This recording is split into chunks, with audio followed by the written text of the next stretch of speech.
तुम्ही पाहत आहात MCN न्यूज मराठी। समुद्रपूर तालुक्यातील पारडी चाकूर येथील प्रगतिशील शेतकरी चिंदूजी बुचके यांचे सुपुत्र मंगेश यांचा विवाह सोहळा 29 एप्रिल रोजी कळंब येथील सौ जयाताई दीपकराव पांडे यांच्या कन्या दिव्या हिच्याशी अतिशय उत्साहात व पारंपरिक वातावरणात संपन्न झाला। आजच्या आधुनिक आणि दिखाऊपणाकडे झुकणाऱ्या विवाह सोहळ्यांच्या पार्श्वभूमीवर बुचके कुटुंबियांनी साधेपणा आणि परंपरेचा सुंदर संगम घडवून एक वेगळाच आदर्श समाजासमोर ठेवला। मुलाच्या लग्नाचा आनंद हा प्रत्येक वडिलांसाठी आयुष्यातील सर्वात मोठा सोहळा असतो।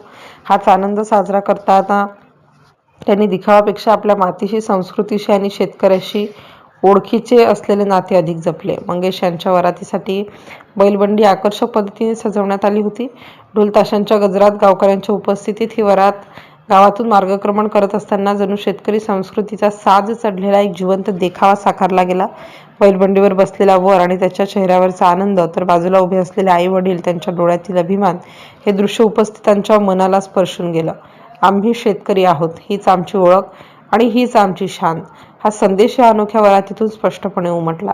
केवळ एक विवाह सोहळा न राहता हा कार्यक्रम शेतकरी स्वाभिमानाचा जिवंत उत्सव ठरला।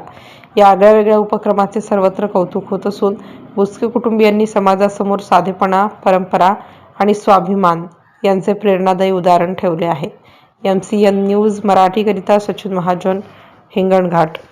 समुद्रपूर तालुक्यातील चाकूरपारडी येथील चिंदूजी बुचके यांचा मुलगा मंगेश याचा विवाह आज आयोजित करण्यात आला आहे।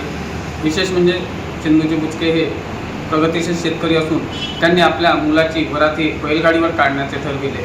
यातच मंगेशने त्याला होकार दिला आणि नवीन आधुनिक परंपरेला फाटा देत त्यांनी ग्रामीण जुनी परंपरा जोपासली, बैलगाडीवर गावात वरात काढली। यामुळे त्या मंगेशचं सर्वत्र कौतुक जरी होत असलं तरी यातून अनेक शेतकरी युवकांनी सुद्धा बोध घेण्याची गरज आहे। आज जी गावातून बैलगाडीने वरात निघाली त्यामध्ये ध्वनी प्रदूषणही वाचलं आणि वेगवेगळं प्रदूषणही वाचलं, तसेच वाहनाचा खर्च वाचला, घोड्याचा खर्च वाचला। मात्र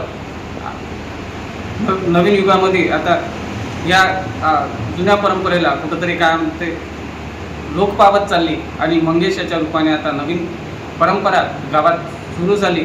अशीच परंपरा सर्व शेतकरी पुत्रांनी जोपासून एक आदर्श निर्माण करावा असेच मला वाटते।